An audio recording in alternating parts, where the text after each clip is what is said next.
Okay, so as rules for my school, I have to, like, have your consent. So do you consent to being recorded? Sure. Okay. Absolutely. You can record me all you want. So what is some background or demographic information on yourself as an individual? Just like where you're from, blah, blah, blah. I ran away from here to New York City in 1975, and I grew up in the streets in New York since I was 16 years old, starting with my clothes in a pillowcase, and I ran away from small town USA upstate. And I've been here since. Nice. So what is metal and what does it mean to you? Like I said, it's like a question I don't even understand, you know, because I'm so about rock and roll, and I think it's so encompassing, you know. It's like, yeah, you have all your big metal bands, but I just consider it all rock and roll. Like, I never have a demographic when it comes to music. I think it's all music and it's all rock and roll, whether you want to call it all metal, or you want to call it all punk, or you want to call it all hardcore. I think it's all the same, you know? So how did you first get into the rock scene specifically? Like when you first came to New York, how did that happen? The music just takes you, baby. You know what I mean? You just come here, you start hitting a few places, like, you know, it started, I guess, in CBGBs for me, more that type of music. Not so much, and all the great shows back then. There were so many venues, there were so many shows, there were so many different things, and the music just makes your life more beautiful and better and just adds to it. You know, I don't think, I think we found each other and you just fall in love. Like, you know, when you're at a Motorhead show, you're just there. And it's just with you forever. You know, when you listen to Killed by Death, you're just hooked forever and ever and ever and ever and ever, you know? Or you go hear Slash play, and if he does a 23-minute solo and you're in that rock and roll heaven, you're just there, you know? So I don't even kind of remember what the question was. I don't think you fall into it. I think you just hear something and it takes you, you know, and it's just a part of you forever. Do you have a memory of that, whether it was a particular song or a show you saw that made you think? Never. To single it out would be so not fucking cool. One moment, defining moment in your life, one song, one performance. No such thing. You know, just being in Paris with Slash and seeing that 23-minute solo that'll probably never happen again was amazing. Being right under Lemmy at every Motorhead show, I always end at that gate-crushing spot, literally right under Lemmy. If I start 4 people back, every single one, every single time adds to my soul. Every time I see Iggy, it's awesome. Was there one Iggy or one Motorhead show that took me over the top, or one Motley Crue show, or one defining moment in music at one show? No, they all add and add and add and add and add till it just keeps building and building and building, and you never quite explode like the volcano, because you explode every time at every show like a volcano. Awesome. Thank you so much for doing this, by the way.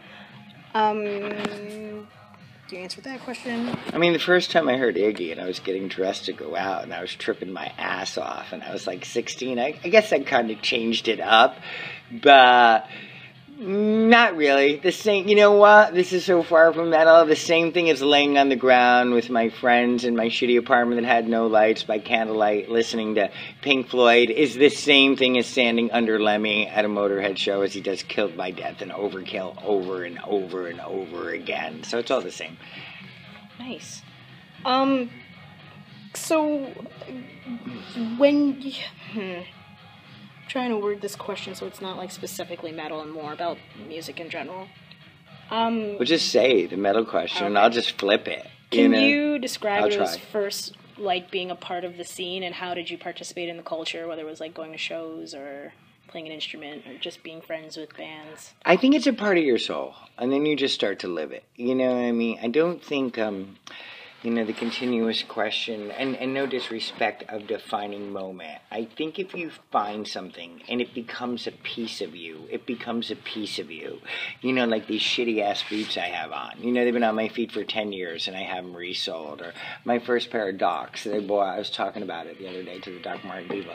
I bought on a rug out here on a blanket because you could sell your clothes on the street after midnight, you know, whether it was the poor and the homeless or a family or the junkie selling shit.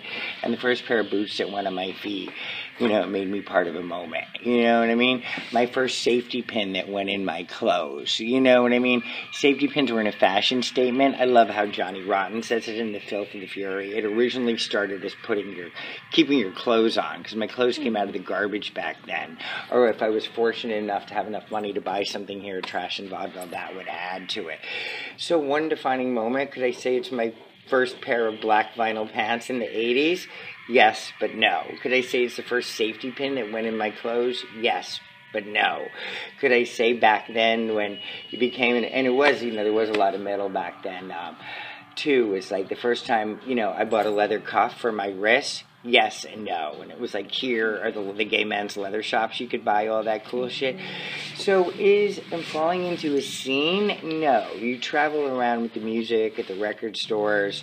You know, my first bleach out, you know what I mean? That was a defining moment. But it's just, it's like years later and I'm still bleaching my hair. Just got it bleached this morning. That's why I was late meeting you, you know? Yeah.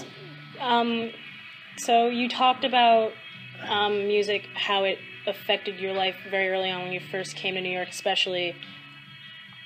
How has it kind of evolved now? Like, I know you work here. You're pretty well known. Well, now it's a piece of me. It's funny that you're taking this about metal, because there are scenes and there are people that love things the most. I'm just so broad. It's like, I don't know if it's, because I blend everyone together. I don't separate, which is great. So I don't know if they're Mexican or what kind of Spanish. Well, I'll tell you, you go out to California and you look at those Mexicans doing that metal scene, and they do it fucking right. Those boys got it going on. The style, the passion, it's in their heart. And it's not just style. They're living it every day of their life. Our metal, my first fringe jacket, fucking incredible. I just had another one done in silver with fringe down to my knees when I got that on. And of course I had to fuck it up and do it in silver, not black, because I like fucking shit up, which is what it's all about. You know, and fucking it up the right way. Fucking it up with a passion to live truthfully and live it sincerely. Not fucking it up to where you lose it, fucking it up to where it gets better. Definitely. You know what I mean?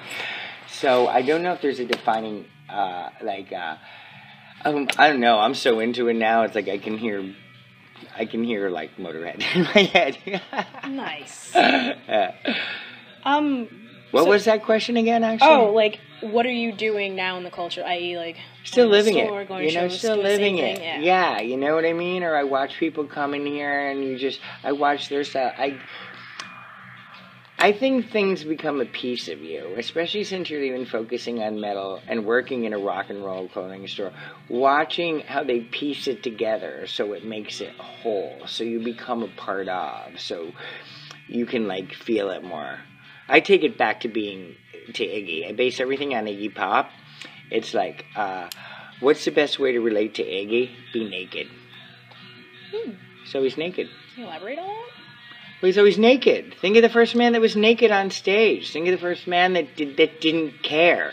Think of the first man that did fuck you, that waves goodbye and throws you a little kiss. It was Iggy. That was the 60s. People were listening to Led Zeppelin. You know what I mean? As he's doing I Want to Be Your Dog. You know, that's pretty defining, you know? Definitely. So putting on black vinyl pants could be the beginning of your metal. You know what I mean? Sure. Leather is another thing. Chewing on leather. I like chewing on leather. You know what I mean? What does that mean? My girl Agatha, who makes all of the clothes for a lot of stars. Like a lot of metal stars. She does a lot of metal bands. And she does all types of people. You know, she created this new oil and she goes, Jimmy, smell this. It's like when you're sitting in the back of the car with a bunch of dudes that just came off stage from their show, and you're just riding in the car, and just that smell, that stench of the leather and the rock and roll. You're making a face like it's terrible, and it was the most beautiful, sincere, real scent ever. It was the smell of metal and rock and roll. Wow. That's amazing. In a bottle. Yeah. Also want to let you know, sorry, I'm not talking much. I just try to get as much from you as I can. Well, I just talk. This is how we this is perfect. This is perfect. I know you've done it 100 times, so, like, sorry to bother you last minute, but this is... You never bother me. You're awesome. You're a sweetheart. Thank you. So, a lot of my project... So my project is also kind of like I explained before I started recording, talking about, like, how the music affects people who are, like, black and white, but also like rich and poor, and then like the old and young people too. So I just came back from an interview with a 20-year-old, and he's saying completely different shit than you said. So like, how do you think your age, the fact that you're white, and like your like level of how much money you have affect how you? I think of it this way. It's funny, what a great question. I think of it this way. I'm no age. When people ask me how old I am, I'm the same age as you. Yeah, I have years of wisdom on me. It's not 1975 anymore, and I'm still alive making a sentence. You know what I mean? I'm not black, but I see no difference in me or you. I love the fucking Mexicans. They give me so much, the Mexican metal. I'm not a tranny, but the trannies give me something. A metal tranny is pretty fucking amazing to see. You know what I mean? It's like... I'm not a rich man at all. I work hard. I have more money probably than I've ever had. Well, not ever had. I did a few things that were a little shady that brought me quick money, but didn't last very long. But I can buy better clothes. Yeah, I can have a $5,000 fringed jacket made by the woman that makes slashes in Rob Halford's clothes. Agatha makes everything Rob Halford wears. Every single thing is made by her own two hands. You know what I mean? So I can get a coat from the same person. And she works while listening to Judas Priest or Motorhead again, sewing till her fingers bleed. That's metal. And that I've seen. You know what I mean? To make an 8,000-pound coat or whatever. So, not 8,000 pounds, but it was heavy. It was huge and so heavy. Which is weird. I want to say this, which when he throws that coat on and I picked it up and it's so big and it was triple her size, it was the exact same thing that rock and roll sexiness as Iggy naked. Does she make it by hand? Yeah, she makes the pattern. You go there and there's his body in a paper tube. There's my body. There's Slash's body. There's Nikki Sixx's body. There's even Jennifer Lopez's body. Everybody's body's cut out of paper and she makes clothes for it. Cool. Yeah.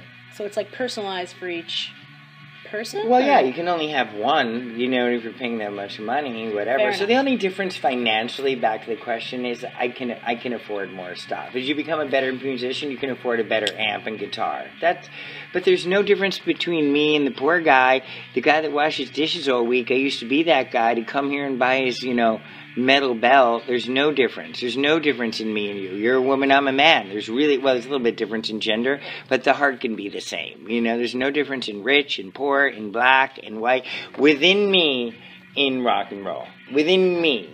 That's how I see it. That's how I could come here and grow up in the streets in 1975. It was paradise.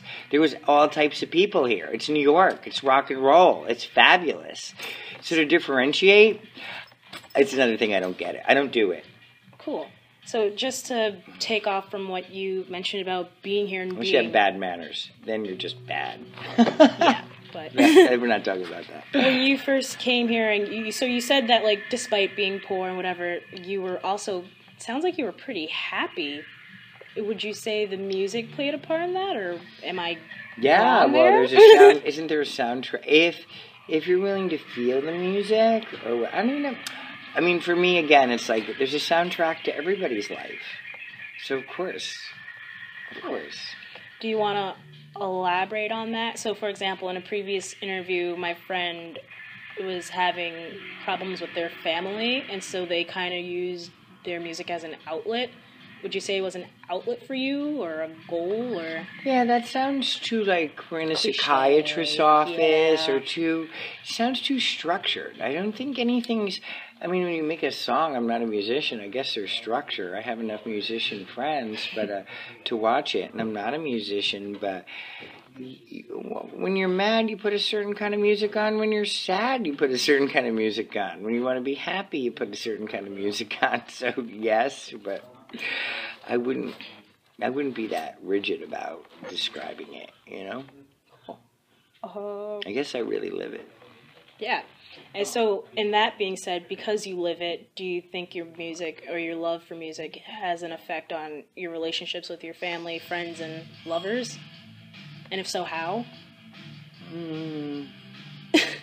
Like, I couldn't imagine you being with someone who wasn't into rock and roll at all. Oh, yes, why not?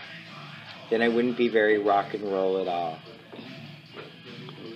Rock and roll is open-mindedness. Rock and roll is going for it. Rock and roll is living it all. You know what I mean? Yeah. And being closer, and living it all, and taking yourself to a better place. That I can add at this point in my life. It's not about destruction, it's about going on. Destruction doesn't work, because then it ends. Yeah. You know, if you want to live a little bit longer now, like Iggy sings, or you want to do something else, it's like live. It's like destruction's not going to work. But to say I wouldn't, I mean, Barry White's fucking awesome. You know what I mean? Definitely. Barry White's one of my favorite, things to listen to in the world. And Barry White and Motorhead, so why did I, you know Big what clash. I mean?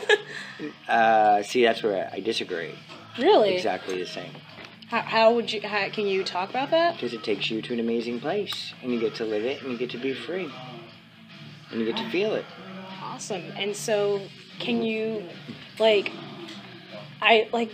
is so cliche to say, but would you almost see it, your passion for music as like a relationship?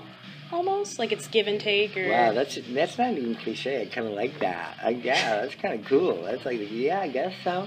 I mean, I always tell Tyler, I'm like, if it's not me, it's basically rock and roll that you're dating. Yeah, So I mean, yeah, I'm in love with the music, of course. It's brought me to tears, and it's brought me to smiles. It's gotten me through hard times. It's gotten me through good times. It's a piece of me. Like I said a little bit ago, it's the soundtrack to your life.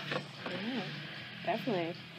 I mean, one thing I couldn't do is people that, I have a hard time with people that don't do music. Oh my God, yeah, because we are talking, I go stay at people's houses sometimes and they have no music, and they can be a friend, and they can be my friend, it still works, but oh my God, I have such a hard time after the second or third day. It's so hard. Are you going to be in a city where they drive? Here we walk and there'll be no music ever, and it's like, that's so hard. But you know what? Thank God I have enough music in my head and in my heart that I can pull it off for a little bit. But I can't imagine a lifetime without music. Awesome. Thank you. So I have a question that's what are the different subgenres of metal? Mm-hmm. But we can change it to what are some of your favorite different subgenres of rock, and do you notice a difference in the different cultures for people who like the different genres? People like metals versus people dress punk rockers. Differently, people dance differently, the glow stick people, I don't quite get them, you know what I mean? Yeah. But it's cool. There's certain music that drives me a little nuts, it's a little repetitive, but then again, I don't really mind if it brings them to that place. So there's definitely different, little, I don't like the word subcultures, but I guess it's a word, subcultures or lifestyles that go with certain music. But I think I kind of already answered your question. I'm so broad, I don't differentiate it. You start, yeah. You know what I mean? Anybody can listen to Barry White, Iggy Pop, and Motorhead's pretty, just three of everything I listen to. That's pretty broad. Yeah. You know what I mean? Definitely. So do you think the rock culture is dying at all? Have you seen a decline from your time when you were younger versus now?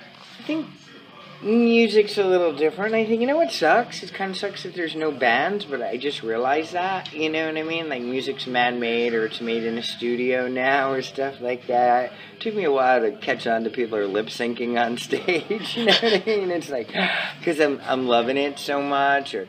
I've just been through so many phases. I remember the whole boy band era, and back when MTV was videos, people calling here saying, because, I had an in, because I'm good at my job or whatever, I liked my job. Jimmy, we're making a band. Do you have this, meaning clothing-wise? And you're making a band. You know what I mean? And it's And now, everything's so studio produced in the sense, no one really goes out and plays a guitar anymore. That Slash era is not there. That Motorhead era is not there. So it's different, but do I think it's dying? It's and I don't mean this disrespectfully. I could say he's ancient. I got to see The Who recently, and I didn't even realize till I left how ancient they were. They were fucking amazing. I had never seen The Who. Fucking amazing. I was on my chair. I was the only one on my chair because it was older. It was a big fancy benefit, and it was at Madison Square Garden Theater. During Teenage Wasteland, I felt like I was right there then, because I could go there within me and appreciate the music, and they were amazing as musicians. So I didn't. And I didn't even realize how old they were until I was like, holy fuck, they were old, but they were great at what they were doing, right? And it was right after that hurricane benefit when they took New York by storm, when they said they were better than anybody. Because anybody, like, they stole the show, and you would never guess that, but that means they must be really great, and it's in their soul, right? So, in answering, do I think it's over or diminished? But I'm going to use something very cliche, or we all know, and you can make fun of it. You know, watch punk rock kids make fun of it. It's like, you'll either get it or you won't. Is the world, is it ever over of Jagger singing, "It's just a shout away, it's just a kiss away"? How could that ever be over? That marked history. That is history. Is it ever going to be over hearing Dark Side of the Moon? Never. Is it ever going to be over the one and only Iggy Pop of the world, the rock star's rock star? And I get to call him that because I've witnessed him, because he's my buddy, walking in a room. It was a rehearsal space. I'll never forget it. And it was filled with a who's who for a benefit. They were all rehearsing for a benefit of people that could sell out Madison Square Garden. I don't know if Iggy could sell out Madison Square Garden because he's so, you know, whatever. It's just not his thing. Although I'm going to see him at Wembley Stadium this summer with Foo Fighters are playing too. It's going to be awesome, right? So, but there's, you know, all these, it was so obvious to me. They were all like there in the rehearsals, and I was like, Iggy's here, Iggy's here, Iggy's here. You know, and this little car pulled up, was driving the boat, and he walked in and he whipped his shirt off, and I was like, whoa. And they were all like dead silent, watching, as if they were watching The King of Kings. And that's when it came to my mind, like, Iggy's the rock star's rock star. They all hate that word rock star because they're musicians, truthfully, I've learned. But they say I hate that word, Jimmy. So, back to your question, like, there's a great one. Is it over? Is it just a shout away? It's just a kiss away? Over? Is Dark Side of the Moon over? Is Teenage Wasteland over? Is Iggy Pop over? Never and ever and ever and ever and ever. What I would like to see when you're talking about metal and rockstar, and this I don't think will happen, will there ever be another one of those? The world's changed so much, I don't know, you know? Right. You don't even go to a record store and buy music anymore. You fucking download it. You don't meet people. You don't talk. Music's made by sounds. It's different. I'm not going to judge it. But to say it's over would be saying Columbus didn't discover America or whatever. So, you know what I mean? Princess Diana didn't walk down that aisle. You know, there's moments in history. There's moments in history. Over? Nah. So, over? Let's say it's forever. I like that. I like that a lot. So, I mean, we covered everything in a short amount of time, which is great. But do you have any final thoughts or ideas that we didn't talk about that you would like to talk about? Like, it's up for anything's on the table. No. You know, it's like, it's funny, just sitting here listening to myself and conversing with you. It's like, you know, it's like, I just want to say metal is forever, too. I mean, I didn't even really specifically talk about metal, but metal's forever, too. No, it's there forever. You know what I mean? I love the style of it right now, dude. Those metal people are really into that fucking metal shit, dude. They're awesome, you know? And then there's so many black metal, this metal. I don't even know them all. There's 8 zillion, you know what I mean? It seems bad. I don't even know what they're talking about, but you listen to it, and it's great, you know? Yeah. Awesome. Okay. Thank you. I hope it helped.